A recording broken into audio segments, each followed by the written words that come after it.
Science convey ಅಂದ್ರ ಕುರುಡ್ರ ಮತ್ತ ಕಣ್ ಇರ್ಲಾರ್ದಾರ್ಗೆ ಕುರುಡ್ರ ಮತ್ತ ಕಿವಿ ಅದು ಕೇಳಿಸ್ಲಾರ್ದಾರ್ಗೆ ಈ ವರ್ಡ್ಸ್ ಯೂಸ್ ಆಕಾವ್.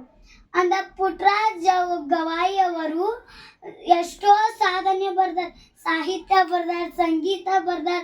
ಇನ್ನ ಅವ್ರ 89 ಬುಕ್ಸ್ ಅದಕ್ಕಿಂತ ಹೆಚ್ಚು ಬರ್ದಾರು. ಮತ್ತು ಅವ್ರ ಕಡೆ ಎಷ್ಟೋ ಮಂದಿ ಸಾಲಿ ಕಲಿಯಕ್ ಬಂದಾರ. ಅವ್ರು ಏನು ಕಟ್ಟಿ ಬೆಳೆಸಿದ್ರಪ್ಪ ಅಂದರ ಬಾಳಿನ ಸುಂದರ ಚಂದಿರ. ಅವ್ರು ಅದನ್ನ ಕಟ್ಟಿ ಬೆಳೆಸ್ತಾರೆ. ಈಗ ಶೋಯಿಂಗ್ ಅಕಸ್ಮಾತ್ ನಾನು ನಿಮ್ಗೆ ಇದನ್ನ ಹೇಳ್ತೇನೆ. ಒಂದು ವರ್ಡ್ ಏನಿಂದ ಕುರುಡ್ರಿಗೆ ಮತ್ತು ಕಿವಿ ಅದು ಇರ್ಲಾರ್ದಾರಿಗೆ ಈ ವರ್ಡ್ಸ್ ಯೂಸ್ ಆಕಾವ್.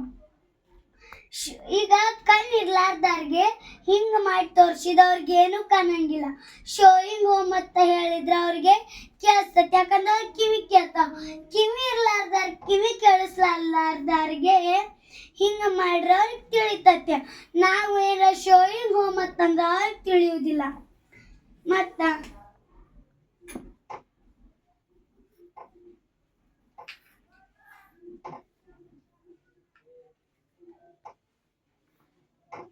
ಗಿವಿಂಗ್ ಥಿಂಗ್ಸ್ ಅಂತಂದ್ರೆ ಕುರುಡ್ರಿಗೆ ಹೆಂಗೆ ಮಾಡ್ಬೇಕಂದ್ರೆ ಗಿವಿಂಗ್ ಥಿಂಗ್ಸ್ ಅಂದ್ರೆ ಹಿಂಗೆ ಮಾಡಬೇಕು.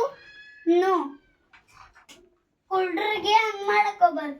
ಗಿವಿಂಗ್ ಥಿಂಗ್ಸ್ ಅಂದ್ರೆ ನೀ ನನ್ನ ವಸ್ತು ಕೊಡು ಅಥವಾ ನಾನು ಗಿವಿಂಗ್ ಥಿಂಗ್ಸ್ ಅಂತ ಕರಿಬೇಕು. ಅಕಸ್ಮಾತ್ ಅವ್ರಿಗೆ ಕಿವಿ ಇರ್ಲಾರ್ದಾರಿಗೆ ಹಿಂಗೆ ಮಾಡ್ಬೇಕು, ಗಿವಿಂಗ್ ಥಿಂಗ್ಸ್ ಅಥವಾ ನಂದು ವಸ್ತು ಕೊಡು, ಈ ಥರ ಮಾಡ್ಬೇಕು. ಹಿಂಗೆ ಮಾಡಿದರೆ ಸೇಯಿಂಗ್ ಹಾಯ್. ಇದು ಯಾರಿಗೆ ಯೂಸು?